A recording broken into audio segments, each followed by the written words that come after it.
Go. Yeah.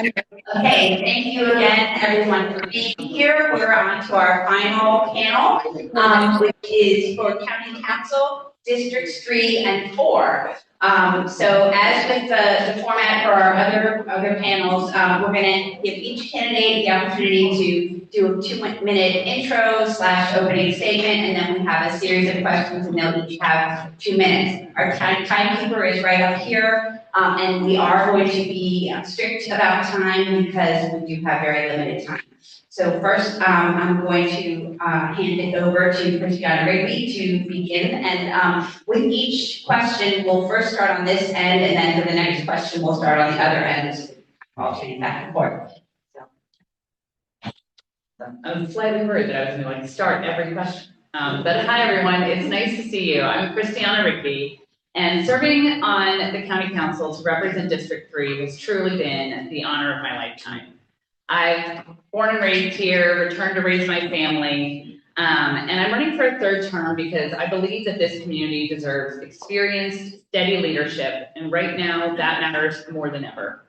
Over the past 8 years, I've delivered real results, raising the minimum wage, expanding housing options, strengthening renter protections, providing free bus passes for students, and building safer streets in all of our neighborhoods through our award-winning Complete Streets policy. As the only returning council member, I bring experience, relationships, and institutional knowledge needed to hit the ground running. Looking ahead, my priorities are clear: growing economic opportunities so residents and businesses can thrive even in very uncertain times, making housing more affordable and accessible for families at every stage of life, supporting a strong public education system for students, educators, and parents, and advancing clean energy policies that protect Howard County's future. I do my homework, I know the details, and I bring people together to get it done. I'm ready to keep delivering for District 3, and I'm asking for your vote. Thank you. Hi guys, my name is Honorable Mullen from District running against Christiana Rigby. So before I start, I want people to turn around and take a look. Is Sarah Alfred's staff assistant here? She was here a second ago. I think she just walked out. Well, I just wanted to mention that it seemed as if Christiana Rigby came with Sarah Alfred's staff accompanied by them, and this goes into my first major point. I feel like our government, from the federal down to the local, is infiltrated by AIPAC and Zionist interests. And my main reason for entering this race, or initiating my entering this race, is to bump off another Zionist on this county council. And the point of that is, as long as we have AIPAC feeding candidates on our county council, which is 4 out of 5 right now, it's going to always lead our policy in the wrong general direction. And I think that's a major, major problem. So in order to clean up government, we have to first address that, we have to first address that main problem, root issue. The other issue is that I'm here to serve the people. I'm publicly funded. I'm not here to serve corporate interests. If you look at Christiana Rigby's track record, there's a lot of serving of corporate interests, and this is very disgusting to me. The other thing is, sorry, my mouth is like so dry, I'm fasting right now. I can't drink water, yeah. The other thing is, I really want to increase funding to schools generally. I think we need to look at our school budgets, our general county budgets, and we need to strip down things that were our core projects, for example, like the lakefront library, and we need to redirect funding towards schools to properly fund them. Oh, I'm sorry, my mouth is like cotton mouth right now. The other issue is I want to reform and gut the VOA, the Board of Appeals. This is the last line of defense for residents when it comes to protecting their interests. And if you look at the WR race and its burning of plastics, this is allowed by a weak VOA. The other issue is, oh god, my mouth is so dry, I'm sorry. The other issue is I want to do more for the working class. And like I said, the Lakefront Library project, I want to divert more funding towards living wage jobs. Okay, I need to cut you off there, I'm sorry. Okay, my name is Nathan Chen. As people may know, I was a school board member. I served for 3 years, and it's not easy. As you hear the composition from the school board, we do have a lot of issues, school renovation and the programs and the stuff cutting in the couple years. So I do have some motivation to run. I think I want to allocate more money for the school system. But at the same time, to make sure the community, the other priority also elevate, like aging in place and make sure community feels safe and address our special education. I think that's been an issue and we need to invest in that.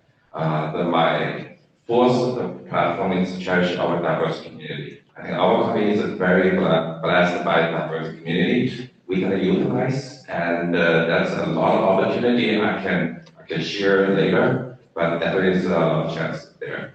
I have 3 kids in the school system. I moved to Hawaii 15 years ago, so that's the typical immigrant experience. I will be trying to be the bridge builder, and how can we come in together to reflect the will of the whole country. Yes, my opinion made a difference, but I think the community consensus building that's more critical.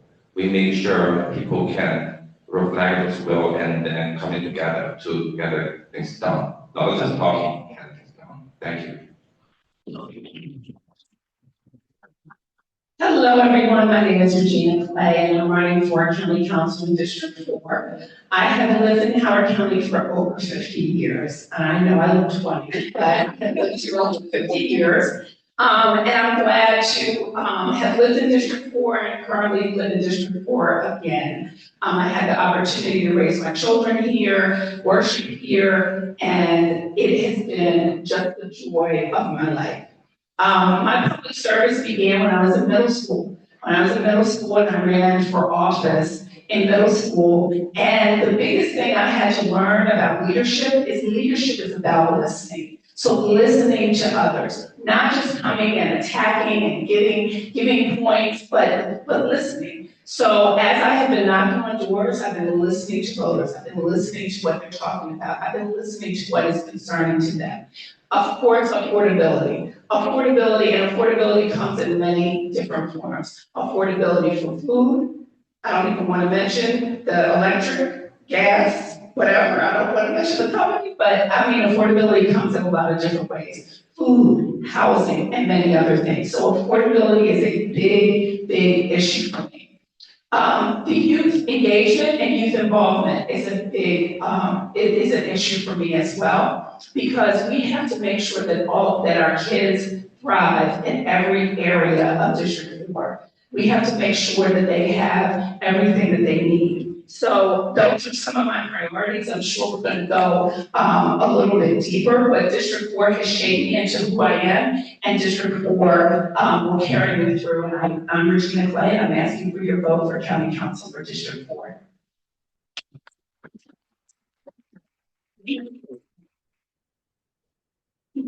Hello, my name is Shanika Preston. I am also running for Howard County Council for District 4. I moved to Howard County after the pandemic to be close to my family, to buy my dream home in my dream neighborhood, in my dream town, and like many of you, I love the promise of Columbia. I am the mom of 2 kids in Howard County schools. I have been a PTAC advocate for both of their PTAs, and for 15 years, I mentored Black and brown students to make sure they had a pathway to college. In fact, one of my former mentees, looks like she's running late, but she's supposed to be here today, and I couldn't be more proud to have her support. I didn't set out to run for office, but after fighting my corporate neighbor, W.R. Grace's plans to burn plastic next to my brand new home, in my brand new neighborhood, in my brand new community, I fought back. And I learned that though many people supported us, it didn't feel like we were really being heard. It didn't feel like we were being protected. And it didn't feel like action was taken on our behalf. And so I'm running for Howard County Council because I know what it feels like to be ignored by people who are in government. And I want to make sure that that doesn't happen to any other resident of Howard County, and in particular District 4. I want to make sure that we have solutions to their big problem. I want to make sure that other people have mentioned it. I don't think it's a secret what some of the issues are. That we are able to help them manage their costs for their housing or their electrical costs. But I also want to make sure that on the county council, we take our role very seriously. Zoning is one of our big levers to protect our people. I want to make sure that we protect the health and safety of not just Howard County residents, but also of our environment. Thank you very much. Thank you all so much. So we're going to start with our first question, and Ms. Preston, we'll start with you for the answer. Do you support full funding for Howard County Public Schools? What specific moves do you propose to address perpetual funding shortfalls for the school system? I absolutely do support fully funding our schools. Like I mentioned, one of the reasons that I moved to Howard County was because of the great school system. That was one of the promises that I bought into, and I think that lots of people move here for it. I actually think that fully funding our schools is a retention. It retains our staff, it retains our students, and it retains our families. So one of the ways that I think that we can continue to fund our schools is look at the ways that we currently fund our schools and make sure that the actions that we take in that regard get us the results that we want. So we have tax money that goes to our schools, deferred maintenance, we have transfer taxes, all these things. They're split between not just our schools, but also our transportation. Are we giving our schools the biggest piece of the pie? I'm not sure that we are all the time, but I know that we should. In the latest budget that was submitted, the capital budget removed 4 of the high schools from the capital budget. These are the schools that need the most renovation.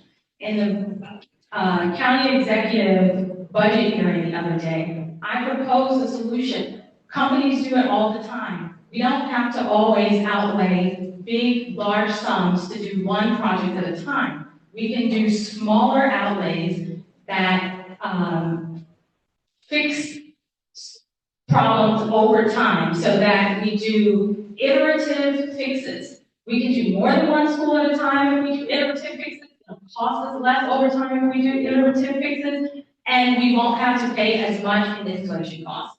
That's one of the things that I think that we can do to help fund our schools. Yeah, I absolutely need to fully fund our schools. As I said, I have 2 children who went through public school. I went through public school here in Howard County. So the importance of funding our schools are our strength. Our schools is what brings people to Howard County. So we must continue to keep our schools funded at levels that will make them thrive. Maintenance of schools. The type of programs. Cutting programs is not the answer. We have got to keep our programs in place because our kids have so many needs, especially since the pandemic. Our kids have gone through a lot of trials and tribulations.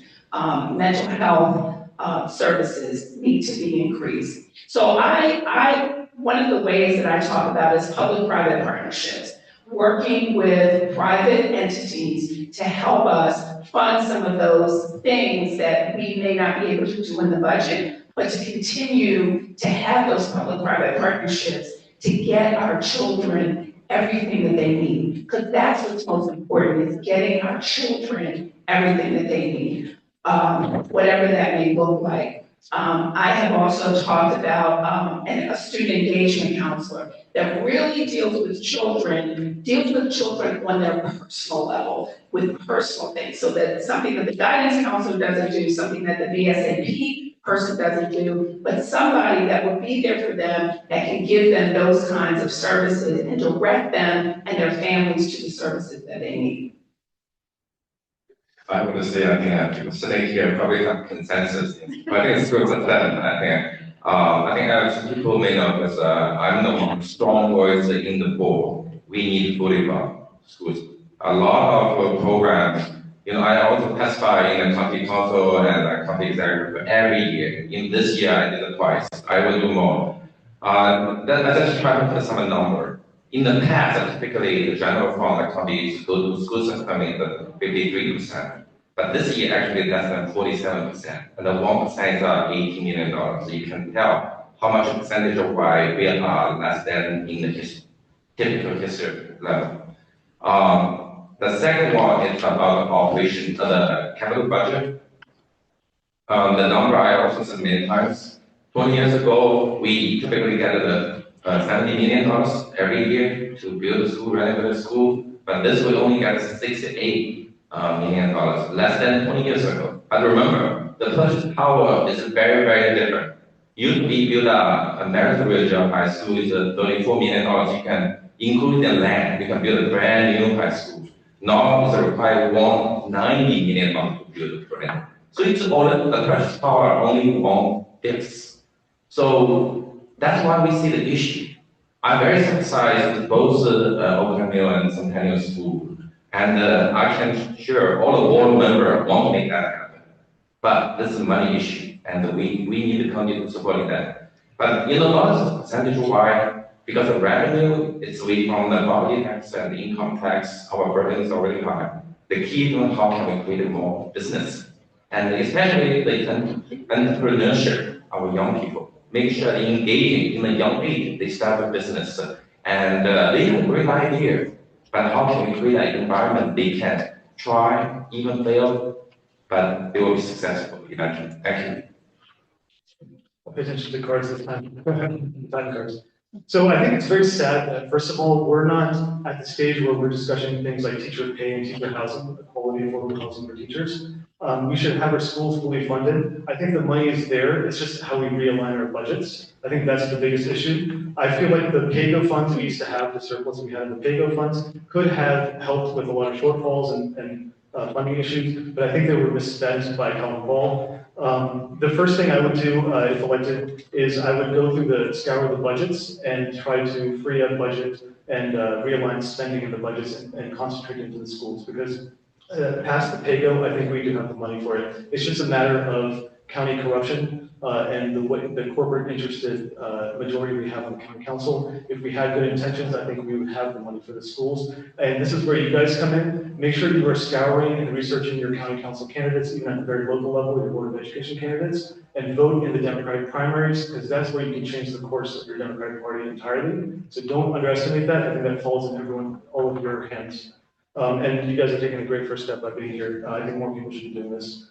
The other thing is, I really want to make sure that if I'm elected, we're fixing that issue, and then we're going to be focusing on teacher pay and affordable quality housing for our teachers, because they deserve that with the stars of our show. Thanks. Thank you. I agree with Dr. Chen. I think we're all pretty aligned here. I think one of the things that I would like to share that I hope will help inform the conversation is a recent article. It was an op-ed in Maryland Matters. And it's from someone who served on the Kirwan Commission. So very involved in education reform in the state. And they said, there is a rising crescendo of criticism by local school systems and advocates. Blueprint funding is limited to the point there are almost no added expenditures for basic in-school operations, like appropriate class sizes, interventions for struggling learners, arts instructions, librarians, guidance counselors, social workers, and security officers. So what that's referring to is that the basic foundation formula from the state does not cover the basic education needs that we have. I think that there are a lot of great points that came out of Blueprint, pursuing pre-K, but ultimately, if they are saying this is what your foundation is, there's nothing left over to continue doing what we've been doing. Positions like liaisons, positions like additional mental health supports. So the school system is faced with having to meet these mandates at the times that they're required to, with the funds that they have, and with the funds that are available. And so to that point, we talked about the general fund. 90% of the general fund is funded by property tax and income tax. The other 10% are some smaller portion. Oh boy. So in 2020, I proposed a progressive recordation tax, and that was going to add $30 million each year to our school system. We need to reevaluate our tax structures and make sure that they're working for us and working for all of us in our community. Because ultimately, we need to grow that general fund so we can get out of this year after year, what do we have, what can we save kind of mentality, and really have strong growing revenues so that we can have multi-year plans. I have so much more to say. So as a council member, what specific actions would you take to address the housing affordability crisis in Howard County? Oh, boy. Okay. How much time do we need? So I moved back in 2011, 2012, and I lived for a few years in my parents' basement. And I was so lucky to be able to do that because that's the only way that I would be able to return to my community that I grew up in. Right now, we have more young adults living at home than ever before, and that's because our housing costs are incredibly high. We do not have enough supply. I know this goes back to the school issues, but we said 20 years ago, we were able to fund a lot more. Well, that's because we were building a lot more than 700 homes each year. We were building almost 5,000 homes a year when we were able to send so much money to all the challenges that we had. So now we're growing slower, but we can still do this in a way that addresses our challenges, builds our revenue, doesn't overburden our schools. We just have to move off of this no and slow mentality and shift ourselves into yes and go. We know what works in terms of housing policy other places. We can repeat what's been done, what's worked well, and we can do this here. So that starts with expanding housing options. We've done some of that work, but more can be done. And really, we need different types of housing available. We need different price points available. And we need this all throughout our community so that people can age in their community and young people can get a foothold in their community. Our teachers should not have to commute an hour to work in our county. They should not have to live with their parents to live and serve, to live where they serve. You know, these are really important initiatives. We have a charter amendment right now before the county council. This would allow us to do bond funding for housing. This is what's done in other places like Montgomery County. So I think expanding our financing tools, getting into our zoning and making sure we have different types, and then having pre-approved bill design so everyone feels comfortable with what's going on. So, this is an issue I'm very passionate about, and I've researched as much as I can, so I'll address the high level of it. First of all, I think we have a good policy of ADUs with guardrails, meaning we don't let investors sweep in and drive up demand and drive up prices, because that would defeat the purpose of the ADUs. They should have some type of income qualification. We should make sure teachers are getting quality ADUs if they need them, because many teachers are commuting from outside of the county, which is embarrassing and horrific. The other thing is we can repurpose underutilized commercial areas and build housing in those areas to increase some supply. I had a previous position of increasing doing some gentle density, but I'm now against gentle density because we don't want to further increase density because we're quite dense in a lot of areas. Maybe don't want to lower quality of living for families and children. The other thing is we should make sure we are increasing the percentage of inclusionary zoning. Currently, I feel that my opponent has worked to lower that percentage of inclusionary zoning and also allowing things like fee and lieu. That might have been a previous policy, but fee and lieu is an easy cop out and payout for developers not to build affordable units integrated within new developments. So increase that percentage, maybe 20 to 25, 30% on new developments. The other thing is we should definitely invest in a housing fund with our tax dollars that would subsidize low income and middle income units and help people get into those homes in the inclusionary zoning. And then the other thing is, this is more very pie in the sky, but we should have a vision for this, I think, this is going to sound crazy, but we should advocate at the state and federal level for high-speed rail, interstate rail, because high-speed rail would allow us to sprawl further out in a suburban sense, right? And when we can sprawl further out, you can have more land available at commutable distances. It'd be great for businesses looking for lower rent. And you'd have more affordable living and more space. You wouldn't have to increase density. Thanks.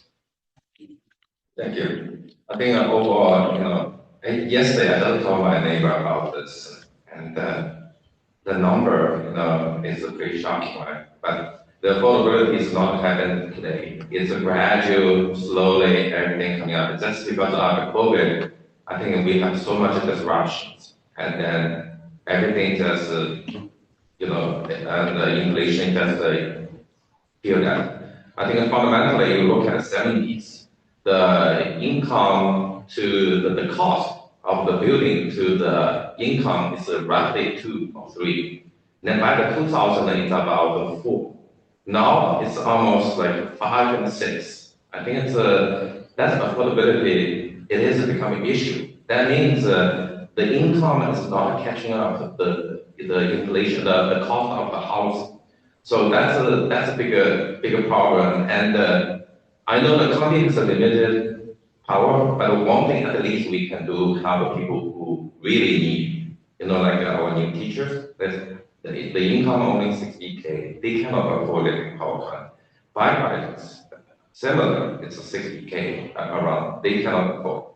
So, and also disabled person, I think that's, we need to really address that needs. And also the, missing middles, and then how do we create, more opportunity for that. But for me, I think it's very important to have a very comprehensive and a balanced development. One thing is our population is not growing. Now we don't have people aging in place. We need to provide how can they transition to downsize, then they can have the space for the new family. Like me, we live in apartment, we live in a townhouse, we moved to the single family home because of the kids. But eventually we will move back to a smaller house because basically we don't want to manage it so much property. So this opportunity, but we need to respect community. Thank you. I'm gonna piggyback on what Christiana said, is that when I had to move with my 2 children back here to Howard County, and I had to live with my parents for a while, but I downsized from where I lived from a 5-bedroom house to a 2-bedroom condo, right? And that's what it would take. I'm a single mom, and so those were the things that I had to do. And when they said it, we had that mental housing is so important. Housing is a human right. Housing is a human right. And our budget should reflect that. And we should do things. We should expand and strengthen our housing and make sure that it's available for young people, as Christiana said earlier, young adults. Currently, my daughter lives in New York, and I thank God that she lives in New York. But if she wanted to live here, she wouldn't be able to afford to live here, and so that disturbs me. Seniors is very important to me, and I will just tell you, I do have to leave it too because I caretake for my father. But seniors aging in place and having the opportunity to stay in their homes. My parents are 92 and 89. They are still in their home, and I'm grateful for that. But they do have some land, and when I went to the comptroller had a meeting when we talked about the fact, I was like, oh wow, we could build another house on the land where my parents are. And so having that opportunity so that I could get a bigger house. Or my brother could get a bigger house, one of us. But seniors, essential workers, and young adults needs to be our target in terms of the housing. So I think that it's very, very important.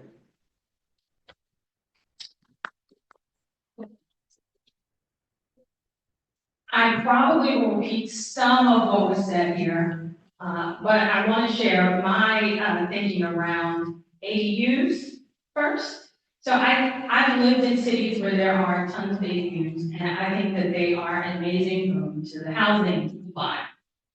But I also think that housing and schools go hand in hand. We cannot increase our housing supply if we are not taking care of how we are funding our schools. And I think it was a big, I think it's a big problem that when we approved the ADUs in our county, that we did not have to follow the APFO rules. So I just want to go on record and say that. And I think by not recognizing that relationship between housing and schools, we're introducing a lot of complexity into who can afford housing here. So now I'll bounce to some of what I heard about aging in place. So I actually have kind of a different take on aging in place. I think aging in place tax break is great. I think it should be portable. If I've lived in my house for 30 years, I get a tax break for you. That's great. If I've lived in the county for 30 years, but I've switched houses, I don't get a tax break. I don't think we have that quite right. If I've lived in my giant house because I raised my 4 kids in it for 30 years, I want to be able to move to a condo. And we can't do that right now with our current aging in place plan. So that's one that I think we need to work on as well. And I agree, we need different types of housing at different price points, and we need them all over the county. I don't want us further putting centers of wealth or putting centers of poverty anywhere in our county. I think we need to make sure that people can live where they want, and so we have to have enough housing for them to do that. Thank you very much. Thank you. As a member of the council, how would or how do you see your role in supporting our immigrant community? I think you have a pretty big role in supporting our immigrant community. We can propose legislation that helps our immigrant community. We can strengthen legislation that we already have that supports our immigrant community. And I think that we can come out and say verbally things that support our immigrant community. One of the things that I was really proud of that we did in our county was that we stopped that detention center from being built in our county. And I think that if we are more proactive in the future, then our immigrant community will feel way more supported. And, we won't have to be as nervous and scared about what could happen and what almost happened in our county. So I would continue to support legislation that we have in place, the Liberty Act, the 287G. I would continue to propose things that keep our federal government, their hands out of our county government's data. I think that our community would benefit from some additional instruction on what to do when ICE comes to town. I think that there is a lot that we can do at the county level, and I'm grateful that there are many nonprofit groups that are out there doing it. I think that from a county council perspective, I would also propose a board that focuses primarily on supporting our immigrants and hearing directly from the immigrant community. And I would also recommend that we have our council minutes in different languages, because right now the only one that I can find is English. Thank you. I believe that government needs to be a partner with the immigrant community. Nobody should feel threatened, not one person in our county. I also propose having an Office of Immigrant and New Americans where people can come, people can feel safe. That's very important, because people have to feel safe to be able to come to these different places. And if we say there's an Office of Immigrant and New Americans, that will make people more likely to say, oh, government is not going to take me away or put me away. And I absolutely applaud what we did with the ICE Detention Center. What I'm sad about is that right up the street, about an hour away, Washington County did the opposite. I'm very upset about that, because that means that the persons here in Howard County that could be targeted by ICE are going up the street, and that's not acceptable, right? So we have to be active with the counties around us, also to bring it out. I know we can't change what they did, but I think we need to be active in that area. We need clear policies against profiling and unnecessary cooperation with civil immigrants enforcement. We need to have clear policies against profiling. So those are some of the things. And regular listening sessions with the immigrant community, right? To places where they feel safe. And many of you know that I'm a pastor. Sometimes houses of worship are places where the communities feel safe. So we need to partner with faith-based organizations to help them and government needs to go there. We don't need to have them come here. Thank you. I think overall, as you know, I'm an immigrant. I know how struggling being an immigrant come to the States. And also, I just want to say that most people here is immigrant. The grandfather, grandfather, but we at a certain point we are immigrant. I think that's, and also we don't value the immigrant contribution. They are in our corporation, they do so many hard, dirty job and the most creative job, but we are not talking about. So I want to come into the county council, we bring that, share that. There's a lot of good opportunity there. Number one, we need to ensure immigrants feel comfortable and safe. We need to draw their talents out. That's our business opportunity. That's create our jobs. And also, I work in the school board. Every time I was challenging, how can we improve the multilingual? How can we have more language services? So the most important thing is that we need to invite them to the conversation to reflect their authentic voice, their feedback. We are invite them on the table, make sure they are decision maker. I'm so glad Maryland is open. Our House Speaker is immigrant.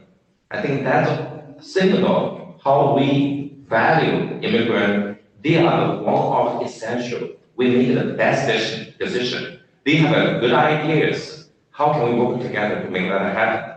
Thank you.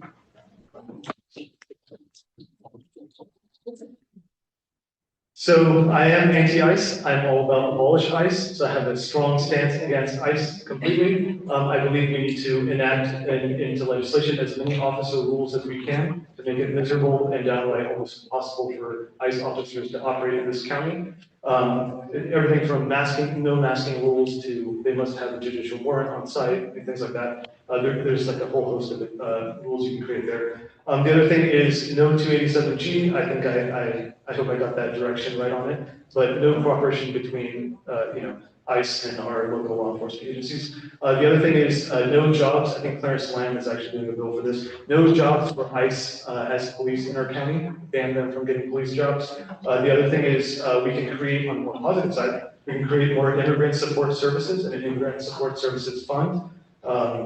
Everything from food to helping them find jobs. We can give them have a legal support fund. We can have a housing fund for them to make it easy for them to get affordable housing. They sometimes, obviously they're financially super struggling. The other thing is we can do a health service fund for them. Immigrant mothers may need wraparound services when it comes to childbirth.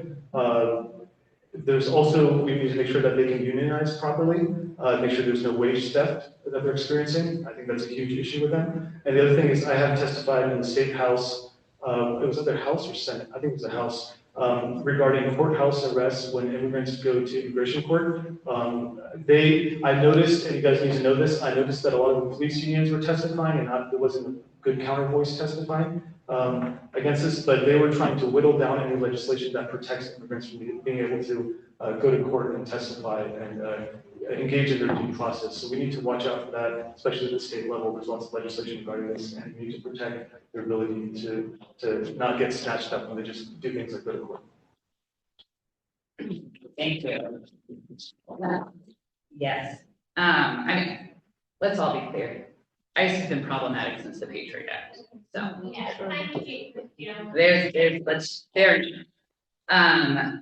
so my spouse naturalized in 2020, so I've been through a lot of different processes.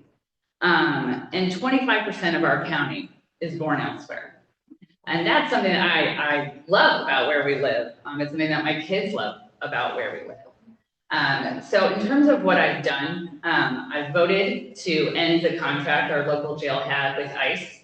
I've sponsored the Liberty Act, and I sponsored the two most recent emergency bills that we had. One that ensures that our staff have very clear guidance. So if ICE rolls up to a summer camp, our staff are trained on what to do and how to interact.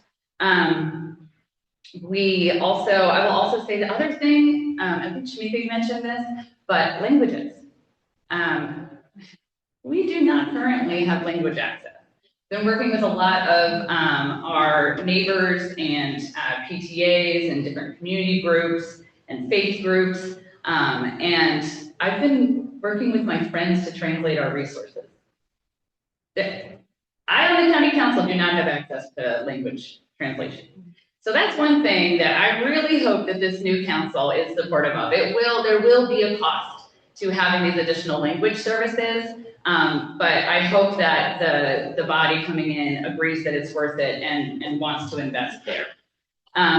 So to summarize, there are policies that we can enact, there are programs that we can fund, and it's really essential that we don't wait for people to reach in, but as leaders, we continually look up and reach out. So I think those are some of the most important things we can do to stand with our immigrant community. Thank you.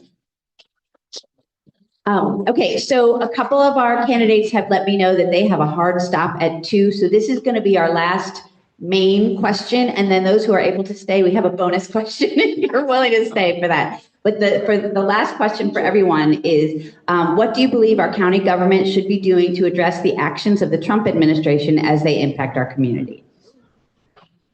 Only 2 minutes, okay. So,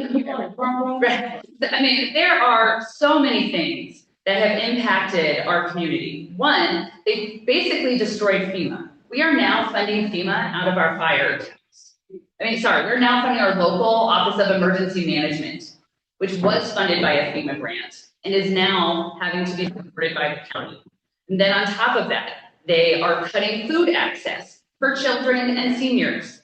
And so those are some of the places that we are trying to backstop. And it is challenging, right? They are destroying stability at almost every single intersection, at almost every single level. And so the question is, how do we preserve stability? How do we invest in our communities? And how do we make sure that we're okay financially in the face of all of this?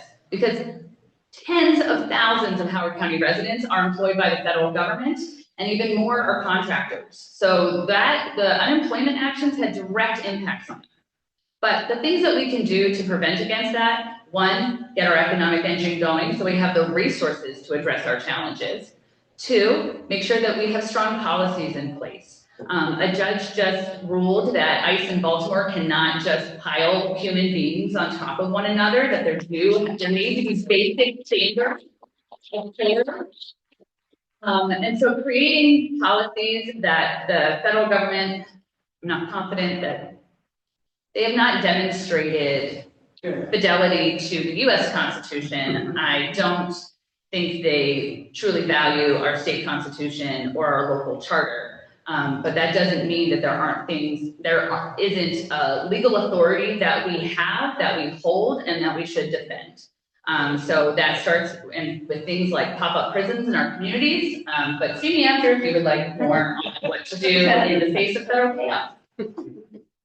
So I'm going to take more of a county council approach on this and what action items what low-hanging fruit we can pick that can make a big impact. One thing is creating living wage labor as a safety net for workers that lose their jobs, and just general unemployment created by the bad economy that Orange Man has created for us. The other thing is we need to realign, and I can't emphasize this more, realign our budgets so that we're focusing funding into schools, because that federal funding that was cut also impacted our schools and created that initial 20-some million shortfall that created so much drama and so many issues. And we're functioning like below, the levels we're supposed to be functioning at. The other thing is, I can't emphasize how much we need to focus on voting in our Democratic primaries. I know there's a lot of people that vote unaffiliated or register as unaffiliated. They need to register back as Democrat. And the biggest thing you can do is focus on changing things within the Democratic Party. Carefully screen your candidates. Look at their social medias on Instagram. Look at who they hang out with, who they suck up to. Because I know people find this uncomfortable, but I think it's a deep reality that all this, everything from the local level up, funnels straight into what AIPAC is desiring at the top. And so we shouldn't get so sidelined into Democrat Republican that's super divisive and it's meant to be divisive. We should focus on who's really pulling the strings. Billionaires, AIPAC. And so I can't emphasize how important it is for people to vote carefully in your primaries. Don't look for experience necessarily, look for ethics. And that's the biggest point I'll leave you with. Thanks. Or look at the book. I think if it's not education, we never have consensus about Trump here, right? I think from my side, he did so much self-destruction. I think what we need to do is both get our thing right, especially the content side, get our job moving, get our education ready, and then whatever we do, and then we use the midterm to turn the majority in the Senate and Congress. That's really the key. And then make sure their power is not like it's abused right now.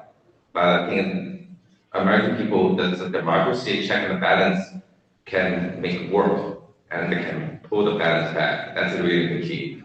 So I think for me, it's just a good self-destruction. Feel like for us, it is like a winter, but spring's here. And everyone have a responsibility to make that happen by voting. And how people are wanting to make sure we have the choice, make sure our federal is not against the people here. It's work with the people. Get things done. We have so many jobs need to be done from federal level, our infrastructure, our education, our special education, not the counterproductive now. So thank you. I'm going to focus a little bit on healthcare and food insecurity because those are two areas that I feel very, very strongly about. Public health is community wealth. Public health is community wealth. When you are not healthy, you are not well.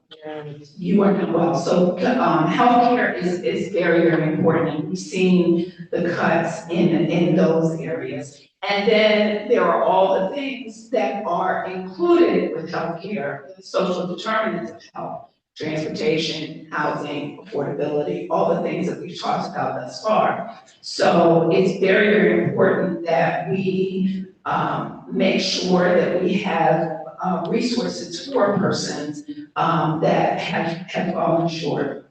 And then SNAP benefits, of course, have been cut by leaps and bounds. I worked at the largest, at the Department of Human Services, which is the largest agency in the state that deals with SNAP benefits. So I know firsthand what it's like. I used to get the phone calls when people used to call when their food stamps did not hit their account.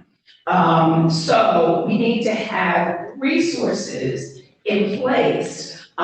We have several wonderful nonprofit organizations here in the county that do great work in terms of helping with food insecurity, and we need to make sure those places are funded. I just was with the county executive not too long ago with the organization I'm with, and he talked about the community refrigerators that we have.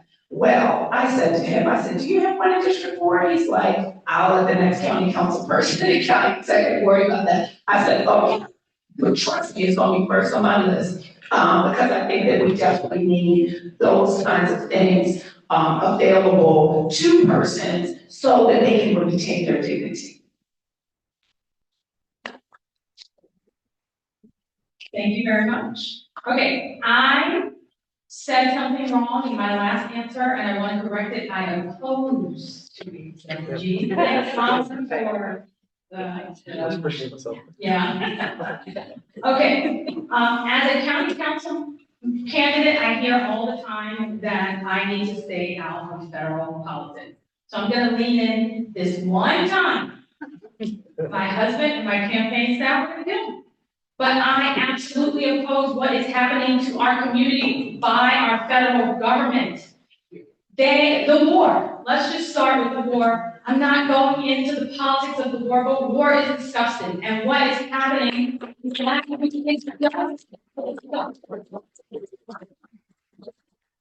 okay, thank you for giving me the space to say that. Thanks for asking the question. Okay.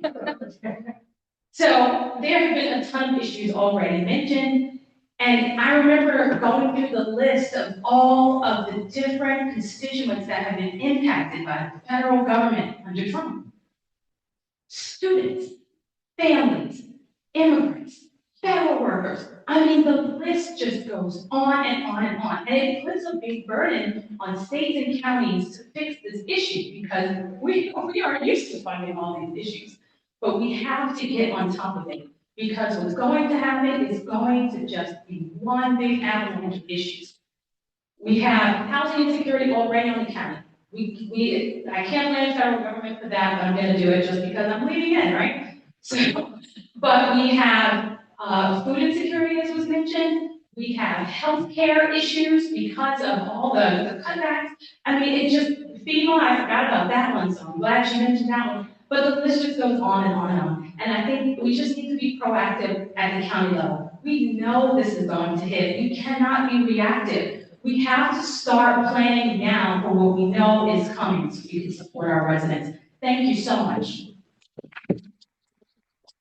Thank you. So our candidates who need to leave, I will give you a moment if you need to leave, or if you can stretch it for one more question. Everybody can stay for the bonus question. Okay. So then the last question is, if you had been, or I mean, you need to change the verb tense, Ms. Rigby. If you had been on the council in November 2023, how would you have handled the auditor's investigation into the library? This was a situation where the Office of the County Auditor basically engaged in racial profiling to investigate an event that was held at one of our libraries. I can't speak to this event, but you said racial profiling. So I can just speak specifically about racial profiling, and I'll let the rest of the crew talk about this particular event. I can't imagine a situation in which racial profiling is beneficial. And so we've seen how it has impacted our communities. As a Black woman, I've seen who grew up in a really poor neighborhood. I have seen how racial profiling has impacted my community. I don't think that's what you're talking about, the same kind of racial profiling, but it was. Okay, so then I can say, that this is probably not going well for whoever is in trouble on this situation. I'm going to pass over to. I was very active in it, right? Protesting and everything else, right? Because our head of the library was targeted, and it was absolutely unacceptable. It was absolutely unacceptable. And so I found, and the organization that was also under attack, which was a group of African-American women in this county. And so between that, the organization and the head of the library being racially profiled by an auditor who went around a parking lot to see what kind of cars people drive, where they were wearing, and those kinds of things was absolutely disgusting. And I could not believe I was just absolutely appalled. And it has given many organizations cause to pause because they felt, because they were profiled by this auditor. I'm glad that auditor is gone. I know we have a new auditor in place, a new system in place, but it was definitely an overreach and an overstep. It was definitely an overreach and an overstep. And when a county agency overreaches and oversteps, we need accountability for that. We must have accountability for that. No agency or organization should overreach and overstep and target a specific community. And African American women were targeted in that attack. Thank you. I think I probably feel the same way. I think as a minority, we're facing some issue before. I was targeted before, but in New York City, I still remember 2007 shooting, and I was in an elevator, and then because I'm Asian, and the shooter projector is Asian, and the angle is supposed to be. I think those are overgeneralized, and the stereotype is very helpful. So I definitely against anything. We should treat everybody fairly, and the based on merits, especially. Thank you. So I don't know too much about this issue. I tried to scramble and read Google right before this event to understand, but I'm not going to go too much into it. The things I will touch on is, I think a key Regina said is there needs to be accountability where there's racism. There needs to be a process of investigating it, and I totally support that. We need to be tough on that, and the person who engaged in this racism, if they were deemed to be engaging in it, then there should be disciplinary action for sure. Because I'm strict on that too. The other thing is, it sounded like the auditor was overstepping their bounds. But I think the positive thing that came out of all of this is an inspector general. I think it's always a good idea to have an inspector general. We do need some better oversight in our county government. I couldn't agree more completely. That was a really dark time in the county. I think a lot of us felt very betrayed by how our tax dollars were being utilized. And it was just, that was really rough. There were elements of racial profiling. There was significant insensitive language.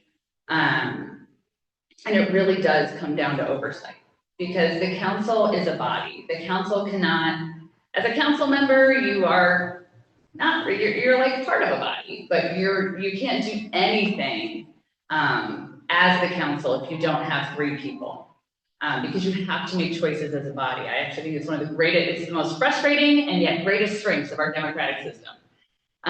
So our structure as it is now, as it was, the auditor was in charge of fiscal analysis, audits, and then they felt they were authorized to do fraud, waste, and abuse, although there was no legal authorization, which is something that did come out of this whole process. So now we have, within the council office, the fiscal analyses and legislative analyses are done under the administrator. The auditor focuses on audits. The audits under the previous auditor were not getting done. And it's really important that audits get done. I see on some of your faces that you understand that. So we have the auditor doing audits to get those done, making sure our payroll controls are working, making sure that all of our processes are being followed. And now we have our inspector general, who is one of the most independent structures for an inspector general in the country. And it really is a local model that others are taking note of. And I agree.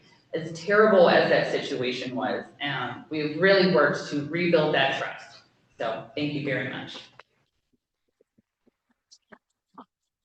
All right, thank you so much to all of our candidates. Can we give them one more round of applause? Thank you all for being here. For those of you who are or would like to be members of Columbia Democratic Club, I'll remind you that our endorsement meeting is on Saturday, April 18th. We'll be using ranked choice voting, so you literally can just show up and vote and then leave. You don't have to stay for the whole meeting. Linda, correct me if I'm wrong, I think it's 11:15 to 1:15, and it's here, it's downstairs. We're using a smaller space because we don't need that many people to gather at once. You literally will come in, you'll scan a QR code with your phone, and you will vote.